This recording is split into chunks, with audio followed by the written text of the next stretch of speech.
Welcome back to another episode of our Formula 1 2019 mid-season driver reviews. Just 3 more to go, including today's episode. So what does that mean? Well, it means it's race week. Everybody, this weekend, the Belgian Grand Prix, Formula 1 is back in town. So if you are new around here, keep your eyes peeled for Formula 1 Belgian Grand Prix content. Feel free to subscribe. We're doing daily content still in the build-up to that race, so hopefully you will enjoy that. But we've still got 3 more of these to do, including today with this man, Nico Hulkenberg. We're also doing another one of these reviews a little bit later on. See if you can work out who are the final 2 we've not discussed yet. You can throw that in the comment section below. But today, our first focus is on Nico Hulkenberg, the man who finished best of the rest last season, and actually, I think, was one of the drivers of the season last year. Really outperformed that Renault car, as well as his teammate Carlos Sainz. And I think for a lot of people, I think last year, we really thought this is the true Nico Hulkenberg that struggled to get in a competitive car, that struggled to, in the past, be able to show off his abilities. Here he is. And yeah, last year was pretty awesome to see Nico finally have that chance in Formula 1. It's not gone quite to plan, I think is how I'm going to put it, for 2019. Obviously for Renault this year, their big change, their big investment went the way of Daniel Ricciardo, bringing him into the team. So, okay, they're a pretty big company, are Renault, but of course, that's a big chunk of money going on to drivers, not into the car. The car itself this year, I mean, we try not to focus too much on the cars, but of course, it's going to come up. It's not been brilliant. And I think the main thing for Renault, we've said it for most of the midfield teams, but the main thing for them in the second half of the season is finding that consistency. And I don't even think it's an engine problem this year. Look at McLaren, who have comfortably solidified themselves as best of the rest so far this year. Renault just haven't been able to be consistent enough to prove themselves within that midfield. And currently sit 6th in the Constructors' Championship, behind both McLaren, a customer team, and Toro Rosso, a Red Bull Junior team, which they definitely won't be a big fan of, especially considering coming into this year, the team were aiming for podiums. So what does that mean for Hulkenberg?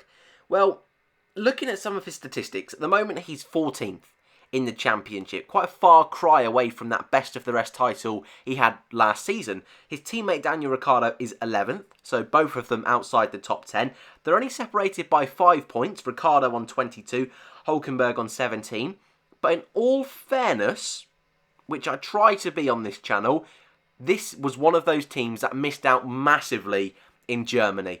And when talking about Hulkenberg's season, which to be honest with you, I think has gone quite under the radar so far this year. 4 points finishes, 2 best finishes coming in Australia, the first race of the season, and Canada, 2 P7s, 2 DNFs for Hulkenberg, 1 in Bahrain where again he was on for a big points finish but didn't come to fruition with engine issues late on into the race.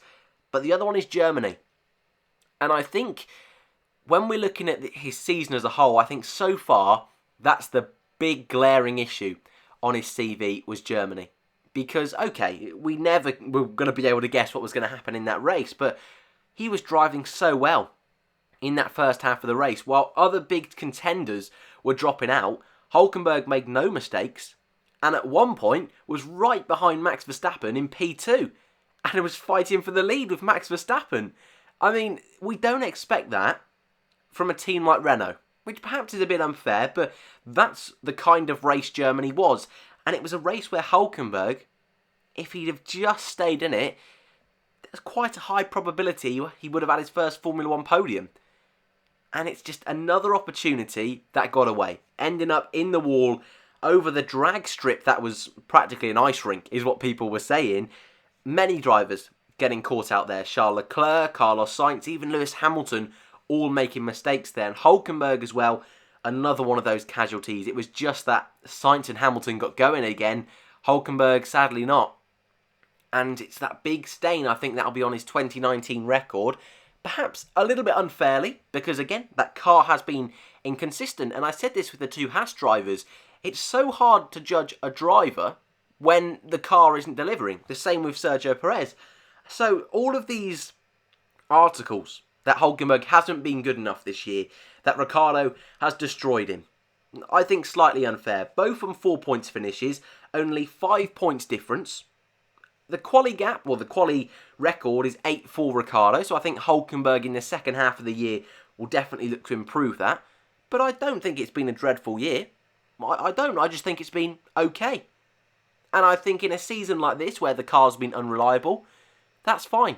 And I think his performances over the last 2 seasons with Renault would really surprise me if they took him down from the team. Obviously, there's going to be big talk about that over this weekend in the Belgian Grand Prix. But I'm going to give Nico Hulkenberg a modest 6 out of 10.